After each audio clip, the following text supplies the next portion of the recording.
So it's been about an eternity since I've made one of these top 5 budget videos. Literally 8 months. But that's because Konami isn't exactly known for its budget-friendly alternatives, so it's been kinda hard to find new decks for this series. But thankfully Konami, with the release of their latest New World, has given us a couple of new free-to-play options. So here's how this video is going to work. I'll be going through the top 5 free-to-play decks currently available in Duel Links. There will be repeats on this list from previous episodes in this series, simply because I'm going to be showing you what is currently the best. Now, how I decided what decks were the best? Well, basically I spent quite a few hours looking through all the top decks in the game, looking for which decks were the absolute cheapest with solid budget alternatives. And those are the decks I put in this list. So just to clarify, I valued how cheap a deck was over how strong it is. So these decks are the best in terms of value, not necessarily strength. But all the decks shown in this list are definitely proven King Games worthy at a minimum, and all of which have been able to place in the top cut of tournament play in the last couple of months. Some obviously more than others, but the point is every list I'm about to show you is decent for its value. But do keep in mind this is a free to play video, so you are getting what you paid for. Obviously not the best decks in the game. The decks will be shown in no particular order, but I will explain as I go through them which decks I think to be the strongest, each of the average gem values, where the majority of the decks come from, and what cards can be upgraded easily. Now last thing before I go through the list, just a reminder that if you find any of these kind of videos useful and want to see more of them, please show your support in the video by dropping a like down below and subscribing to the channel whilst you're down there. That way I know you want more content like this, and I'll make more. Alright, let's get into the list. Now for this part of the video I decided to freeload it without a script, so hopefully you don't mind the occasional stuttering. Enjoy! Alright, let's get into it. So the first deck I'm going to show you is Dynamist. Now Dynamist is one of the more recent decks to be released into Duel Links. Literally the entirety of this deck is from the latest box. The only card in this list that isn't in the latest box to be released is Pulse Mines. And Pulse Mines is a completely free play card. You can literally obtain it from just, I think it's an Esperampa drop in Duel Links, so it's just a character drop you can farm it at the gate. If you don't know who that is, just go into Duel Links, search up the card and see where it comes from yourself. But yeah, very easy to obtain. This entire deck list is extremely cheap, only 7.5k gems to build the entire thing, and I didn't mention this in the starting part, but to kind of give you guys an idea if you're kind of new to Duel Links and how much 7.5k gems is compared to other decks, most top tier meta decks are like 40k gems plus, so 7.5k gems is really cheap, and it's not even that hard to get a hold of that many gems, especially if you're a new player. If you're a new player, just logging into the game, I'm pretty sure just after playing for like a couple of hours, you have like 4k gems for just doing nothing. So after playing a bit of the events or just leveling up some characters, you'll easily obtain this amount. So of this top 5 list, it's probably one of the cheapest decks, I think. But because it is one of the cheaper decks on this list, it's also kind of, you're getting what you paid for. It's probably one of the weaker decks on this list too. Probably tied weakest with another deck list I'll show you a bit later. So if you're looking for a really cheap deck to get into that's basically all from one box, it's also a very, very easy deck. The entire point of this deck is just basically one combo to try to OTK your opponent that you do every single duel. I actually did a video on a very similar deck list to this recently, which I'll leave a link to up here where you can see some gameplay and just see the combo for yourself. But it's a very, very easy deck. So if you're new to the game, looking for a deck that's really easy, very cheap to make, and it's just very easy to try to get a hold of all the cards too. It's not even hard to find the cards. This might be the deck for you. But like I said, you're getting what you paid for. As is one of the cheaper decks, it's also one of the weaker decks, so keep that in mind. Like I said though in the intro, it's every deck in here is coggable, and every deck in here has topped in tournaments recently, so. Alright, next deck on the list, we have Evil Eye. Now, this is probably one of the more controversial lists I'm going to be showing you. I'll go with that in a sec. This is probably one of the more controversial lists I'm going to be showing you, because a lot of people would argue you can't build a free-to-play version of Evil Eye because Evil Eye Selene is an ultra rare and you generally want multiple copies of it. But I would tell those people, you're wrong. Evil Eye of Selene, generally you want to run 2 of it, so if you can get a hold of a second Selene, good for you. Feel free to chuck it in the deck. It's definitely a lot better with it. Stops you losing instantly to Cosmic Cyclone. But in general, you don't really need it. I personally have reached King of Games with only 1 copy of Selene. I know there's plenty of other people, there's plenty of lists on DLM where people have only run 1 copy of Selene and reached King of Games, so it's definitely doable. Now the reason there's actually 3 empty slots in this list is because these are kind of like up to you. I'll show you some examples you can stick in there, but generally you just need these cards. So these are the cards you're going to get. They're all from the box. Let me have a look, as I have forgotten. They're all from Witch's Sorcery, so all the cards in here from Witch's Sorcery. I think Storm's from something else, but it's only a rare card. You can obtain that very easily. So all from the same. It's one of the more expensive lists on this video, but because it's so expensive, it's also one of the stronger ones. It's definitely a strong deck, definitely better than Dynamist. It's the whole purpose of this deck is you just make one monster when you equip it with Selene, untargetable and indestructible. So it just means you have one monster and then you buff its attack a shit ton with Gorginio. So you just have a monster that's untargetable, indestructible, and has a shit ton of attack. So it's just kind of a pile on the one boss monster kind of a deck. So the last 3 cards, because they're completely up to you, you can roll whatever you like, I would suggest things like Enemy Control is a great card. It's completely free to play. It synergizes pretty well with this deck. It's just since it's limited to 2, generally a lot of decks can't run it, but this one has no limits in it, so Enemy Controller can be run. It synergizes pretty well with this deck because normally you're going to be summoning your Medusa, then you're going to be special summoning your other guy. And because you have 2 monsters on board, only one of them needs to be equipped with Selene. The other one you can use as tribute with Enemy Controller to take your opponent's stuff and do funny stuff and yoink your opponent's monsters, beat them to death with it, that kind of shit. Other alternatives, you could run cards like Debunk. Debunk's a good alternative. Very free to play card. It just stops your opponents using cards in graveyard and hand. Pretty solid card. That's just a card trader card. You can use the Imprisoning Mirrors are very good alternatives as well.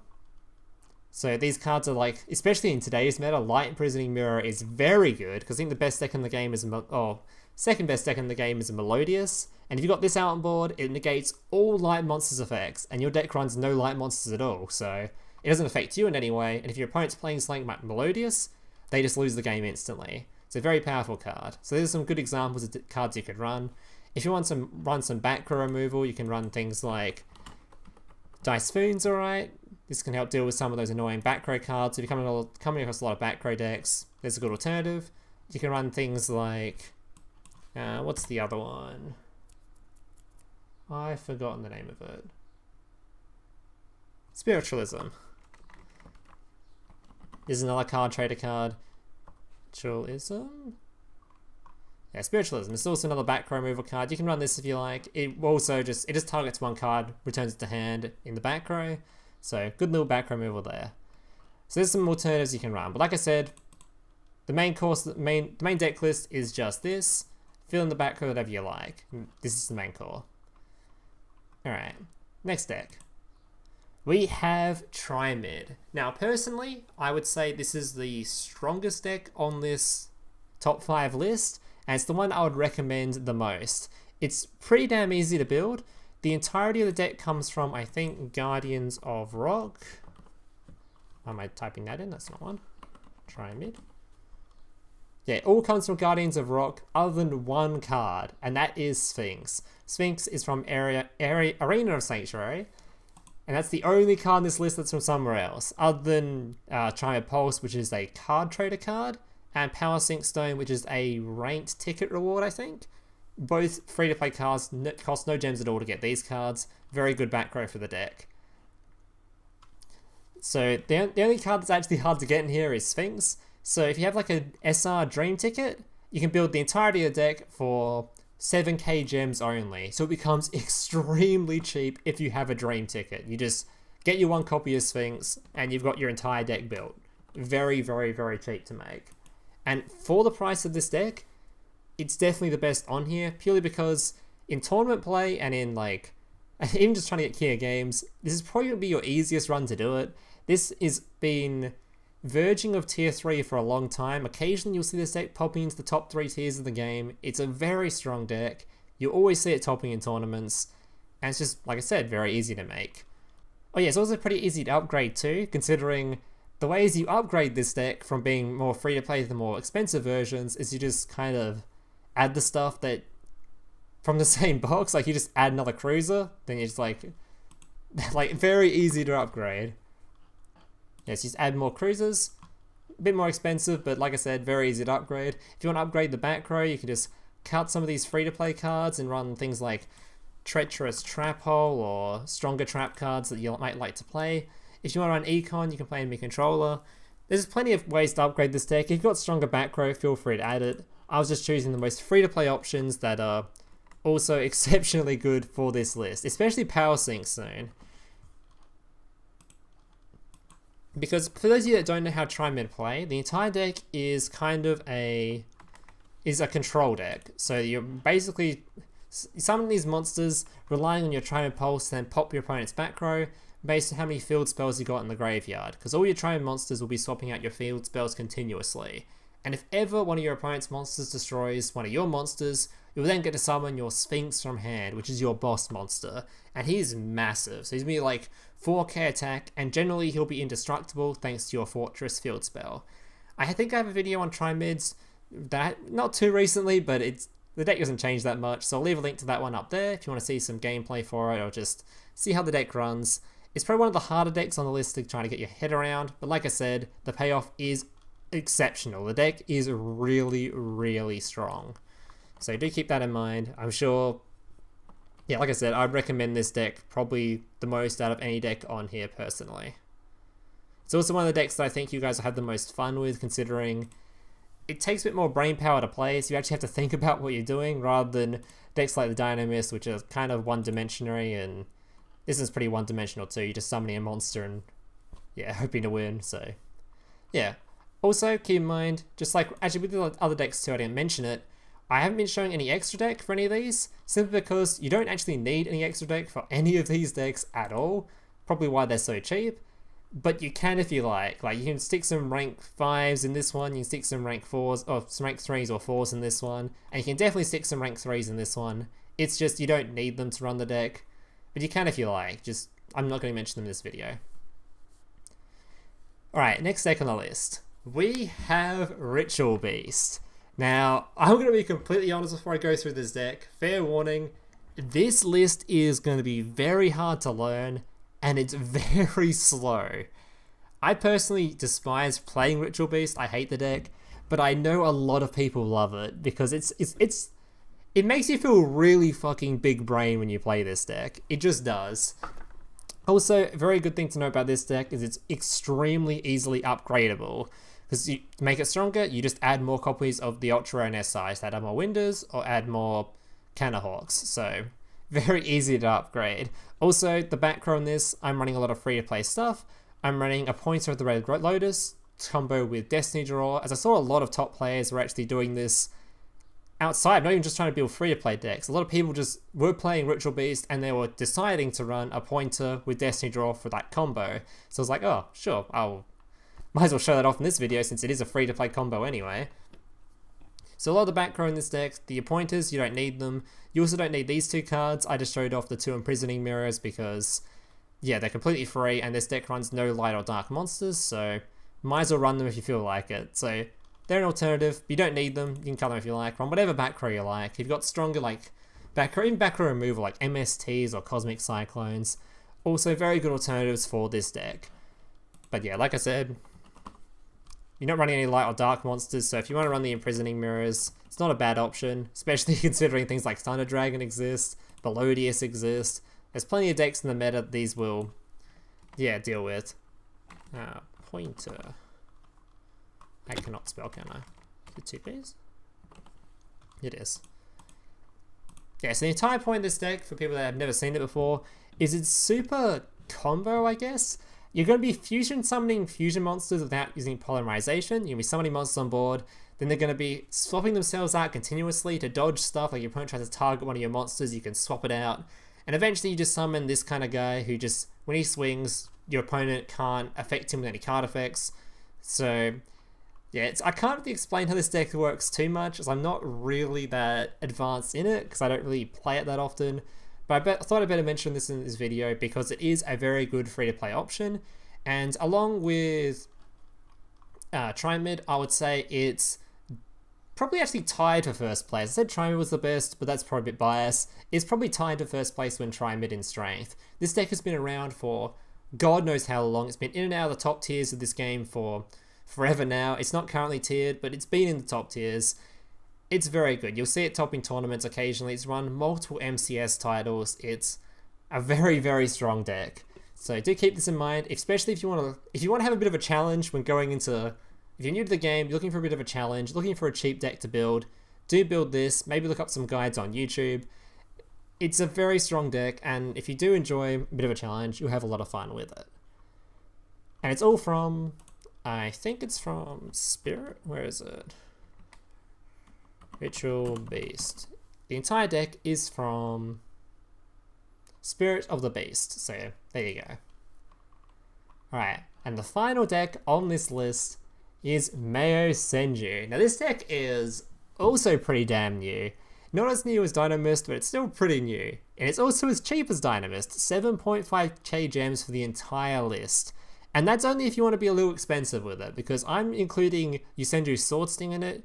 You don't need to run this card, I just highly recommend it, and you get in the same box as your secret moves anyway, so there's a good chance you'll just obtain it by accident. But yeah, if you don't run this card... Oh, the value of the deck didn't go down. I think that's a bug, it should have gone down, because that's an ultra rare, but anyway, yeah. I think that is a bug. That should have gone down when I clicked that card off. Either way, it's in the same box as your Sword Sting. Maybe it just thinks I'm going to get it because of the average of... Maybe on average, if you're trying to go for these cards, you will get at least one Sword Sting. I don't know. Either way, nothing that aside. The entire purpose of this deck is you're running basically a lot of cards that just return your opponent's cards to hand, and then your own cards return to hand during the end phase.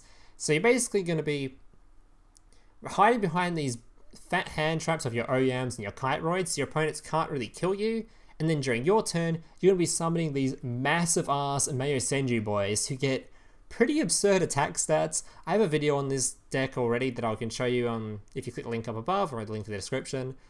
It will show you basically what this deck does. You summon these massive Mayosenju guys, activate their effects, return all of your opponent's cards to hand, then just beat them with like 5k attack monsters. It's pretty damn nasty. It's probably the only pendulum deck I've played in this game that I've really quite enjoyed. I like the whole playstyle of just returning your opponent's cards to hand. It's pretty fun.